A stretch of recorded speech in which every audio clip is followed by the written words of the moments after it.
आप लोगों का स्वागत है दोस्तों हमारे चैनल पे एक बार फिर से। जैसे कि आप देख पा रहे हैं, बिहार टेक्स्ट बुक जो अपना बुक है उसका सेकंड चैप्टर देखेंगे, प्रारंभिक समाज। हमारे समाज का प्रारंभ में कैसे क्या किस तरह से जीवन व्यापन था उनका, उस पर हम प्रकाश करेंगे इस चैप्टर में। आइए दोस्तों, बिना लेट किए हम टॉपिक पे आते हैं। मनुष्य जिस तरह से आज रहता है उससे तो आप परिचित होंगे, लेकिन क्या आपने सोचा है कि हमारे पूर्वज हजारों वर्ष पहले कैसे रहते थे? उस समय दुनिया भर में कहीं भी खेती नहीं होती थी, न ही कहीं गांव थे, न शहर। आज से 150 साल पहले तक लोगों का मानना था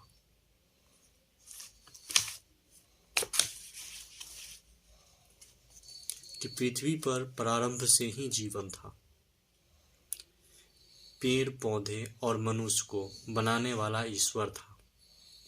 लेकिन बाद में वैज्ञानिकों ने इस बात की खोज की कि पृथ्वी पर करोड़ों वर्ष पहले जीवन की उत्पत्ति हुई और इसका स्वरूप धीरे धीरे बदलता रहा। कहा जाता है कि मनुष्य जिस रूप में आज है वह लाखों वर्षों के क्रमबद्ध विकास का परिणाम है।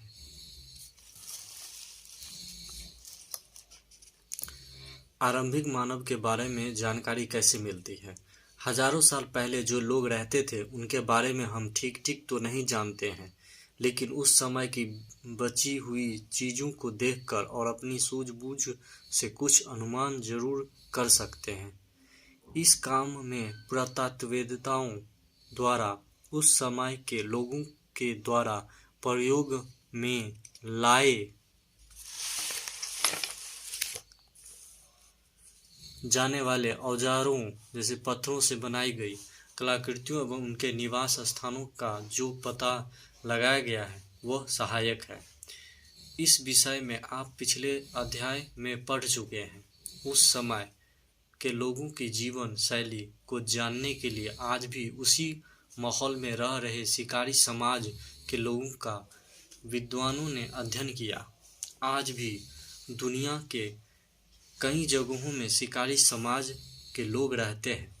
भारत में केरल, आंध्र प्रदेश और मध्य प्रदेश तथा झारखंड आदि प्रदेशों में ऐसे लोग रहते हैं। भारत में आरंभिक मानव कहाँ रहते थे? भारत में पुरातत्ववेत्ताओं को अतीत की कई मानव बस्तियां मिली हैं। दिए गए मानचित्र में त्रिकोण वाले स्थान वही है।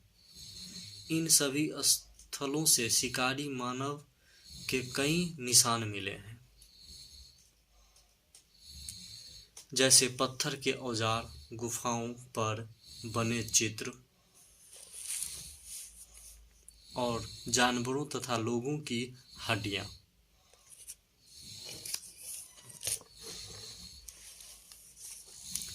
गुफा ही उनका बसेरा था। मध्य प्रदेश में भीमबेटका, बुधनी, पंचमढ़ी, भेड़ाघाट और महेश्वर उन स्थलों के उदाहरण हैं। दोस्तों, ये बहुत इम्पोर्टेंट है। जैसे पत्थर के औजार, गुफाओं में बने चित्र और जानवरों तथा लोगों की हड्डियां मिला है। गुफा का ही उनका बसेरा था। मध्य प्रदेश यहाँ से बहुत इम्पोर्टेंट है। मध्य प्रदेश में भीमबेटका, बुटनी, पंचमढ़ी, भेड़ाघाट और महेश्वर उन स्थलों के उदाहरण हैं। ये याद रखिएगा, मध्य प्रदेश में कौन कौन सा जगह ऐसा है जहाँ मानव की क्या क्या मिला है? औजार मिला है, चित्र मिला है और हड्डियां मिला है। तो भीमबेटका, बुटनी, पंचमढ़ी, भेड़ाघाट और महेश्वर ये सब मध्य प्रदेश में है। कई पुरास्थल नदियों और झीलों के किनारे पाए गए हैं। आरंभिक मानव की जीवन शैली। दुनिया में जगह जगह वे लोग जंगलों में 20-30 लोगों के छोटे छोटे झुंड में रहा करते थे। जंगल में हिरन, भैंसा, शेर, खरगोश आदि जानवरों का शिकार करते थे। नदियों एवं तालाबों में मछली पकड़ते थे। मधुमक्खी के छत्ते से शहद भी इकट्ठा करते थे। वे जंगली पेड़ों के फल तोड़ लाते और पौधों की मीठी जड़ें और कंद-मूल, आलू, शकरकंद जैसे खोद लाते और जंगलों में अपने आप उगे जंगली अनाज को काट लाते। वे ज़्यादातर कंद, फल आदि खाते, साथ ही थोड़ा बहुत मांस भी। मांस उनका मुख्य भोजन नहीं था, क्योंकि उन लोगों के जैसे औजार मिले हैं, उससे बड़ी संख्या में जंगली जानवरों का शिकार करना बहुत कठिन रहा होगा। दूसरे जानवर उनसे ज़्यादा शक्तिशाली और तेज दौड़ने वाले भी थे। आरंभिक मानव को पहनने की चीजें भी जानवरों और पेड़ों से ही मिलती थी। वे जानवरों की खाल साफ करके पहनते थे या पेड़ की पत्तियों और छाल से शरीर ढक लेते थे। वे या तो पहाड़ी गुफाओं में रहते या पेड़ों की डालियों और पत्ती से छोटी छोटी झोपड़ियां खड़ी कर लेते थे। वे लोग आग जलाना जान गए थे। उनके घरों में जो चूल्हे मिले हैं, उससे पता चलता है कि वे नियमित रूप से आग का इस्तेमाल करते थे। लोगों के झुंड में महिलाएं और बच्चे भी रहते थे। पुरुष शिकार के लिए जाते, जबकि महिलाएं कंद-मूल, फल और अन्य जंगली अनाज इकट्ठा करती। समूह के लोग बच्चों का खास ख्याल रखते थे। बांट कर खाना। आरंभिक लोग साथ साथ शिकार करते थे, क्योंकि अकेले जानवरों का मारना कठिन होता था। भोजन लोगों द्वारा समूह में ही इकट्ठा किया जाता था और उसे सब लोग मिल बांट कर खाते थे। यह बहुत जरूरी था, क्योंकि जंगल से क्या मिलेगा इसका पक्का भरोसा तो होता नहीं था। उस समय लोगों के कई समूह अलग अलग क्षेत्रों में रहते थे। उनके बीच शिकार और भोजन प्राप्ति को लेकर छोटी मोटी लड़ाइयाँ भी होती थी। कुल मिलाकर उस समय के लोगों का जीवन बहुत आराम से बीतता होगा। मुख्य काम भोजन इकट्ठा करना था।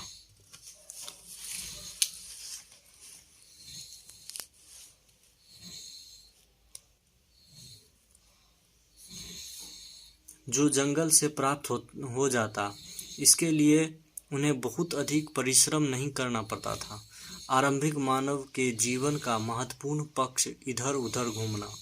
एक समूह में रहने वाले आरंभिक मानव एक सीमित क्षेत्र के भीतर घूमते फिरते रहते थे। यह दायरा उनके निवास स्थल से चारों दिशाओं में होता। ये लोग छोटे छोटे समूहों में बंटकर चारों दिशाओं में जाते। इसके पीछे एक निश्चित वजह होती थी, जैसे एक खास क्षेत्र में फलों, पौधों और जानवरों की संख्या और उपलब्धता सीमित रहती थी, जिसे वे समाप्त कर देते थे। अतः भोजन की तलाश में वे इधर उधर घूमते थे। वे जानवरों का शिकार करने के क्रम में भी उनके पीछे पीछे चले जाते।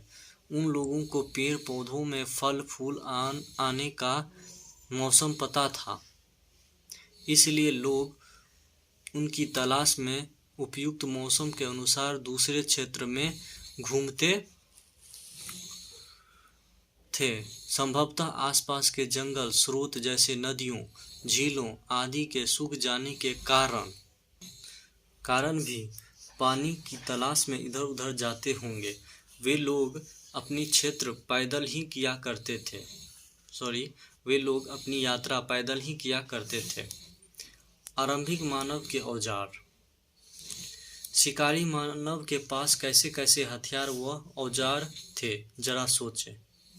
उस समय लोहा, तांबा जैसी धातुओं के बारे में लोगों को पता नहीं था।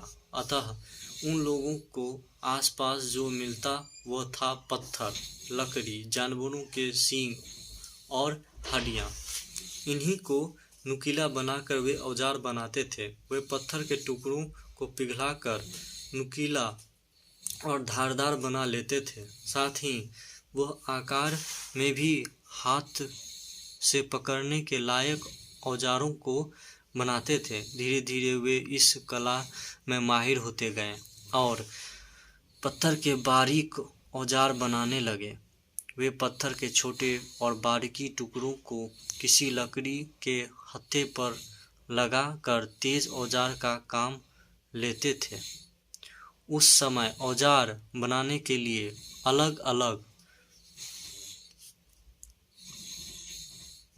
अलग से कोई कारीगर नहीं था। समूह के सब लोग औजार बनाया करते थे। पत्थर और लकड़ी के औजारों का उपयोग शिकार,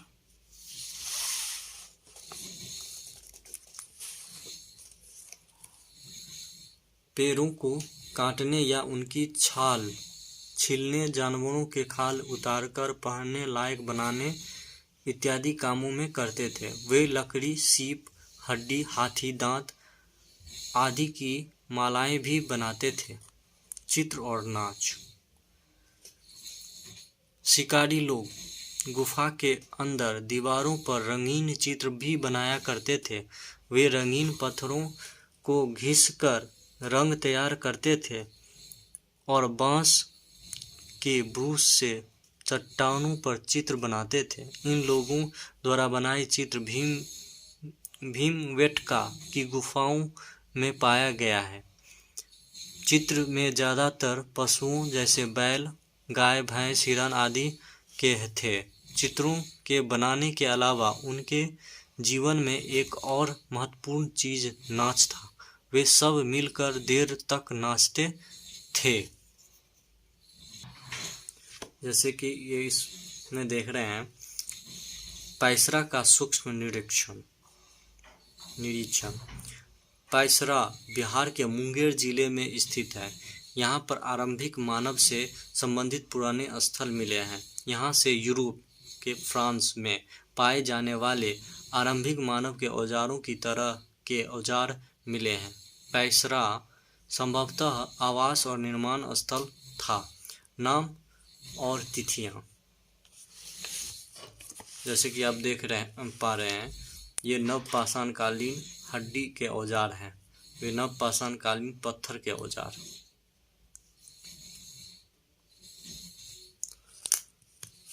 नाम और तिथियां के अंतर्गत यह है, जिस काल के मानव के बारे में आपने ऊपर पढ़ा, उनके जीवन में पत्थरों का स्थान सबसे महत्वपूर्ण था। आपने देखा कि पत्थर की गुफा, उसके औजार, उसी के आभूषण का प्रयोग वे करते। अतः इस काल को पुरातत्वविदों ने पाषाण यानी कि पत्थर काल का नाम दिया है।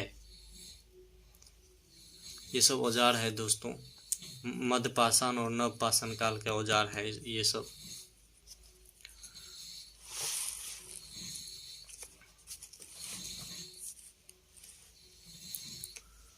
औजार बनाने के तरीके में और जीवन शैली में पाए परिवर्तनों के जो प्रमाण मिले हैं, उस आधार पर पाषाण काल को 3 भागों में विभाजित किया गया है। आरंभिक चरण को पूरा पाषाण काल लगभग 20 लाख साल से 14,000 साल पहले तक कहते हैं। इस समय लोग शिकार और भोजन संग्रह के रूप में अपना जीवन बिताते थे। आग का आविष्कार एवं अस्थायी आवास इसी काल में उन्हें शुरू किया। मध्यपाषाण काल, इस काल में पर्यावरणीय बदलाव आए और वातावरण में गर्मी बढ़ी, जिसके कारण गेहूं, जौ, मडुआ जैसे अनाज स्वयं उग आए तथा कई क्षेत्रों में घास वाले मैदान बनने लगे। घास पर आश्रित शाकाहारी जानवरों की संख्या इस वजह से बढ़ने लगी। इस समय लोगों द्वारा पत्थरों के और अच्छे औजार बनाए गए, जिसके लकड़ी पर लगाकर इस्तेमाल किया जाने लगा। इन परिवर्तनों के आधार पर इस काल के मध्य पाषाण काल कहा गया। लगभग 14,000 साल पहले से 8,000 साल पहले तक। पाषाण काल का अंतिम चरण नवपाषाण युग के नाम से जाना जाता है। इस युग में मानव के जीवन, उनके रहन सहन तथा कला कौशल में बड़ा बदलाव आया। आप इसके विषय में अगले अध्याय में पढ़ेंगे। इसका काल मतलब नवपाषाण काल का काल 8000 साल से 3000 साल तक है। जैसे ये चैप्टर यहाँ पे समाप्त होती है। अब अगला दिन चैप्टर नेक्स्ट देखेंगे। वो रहेगा हमारा प्रथम कृषक और पशुपालक। वीडियो देखने के लिए बहुत बहुत धन्यवाद दोस्तों। वीडियो को लाइक करें, सब्सक्राइब करें और ज़्यादा से ज़्यादा शेयर करें।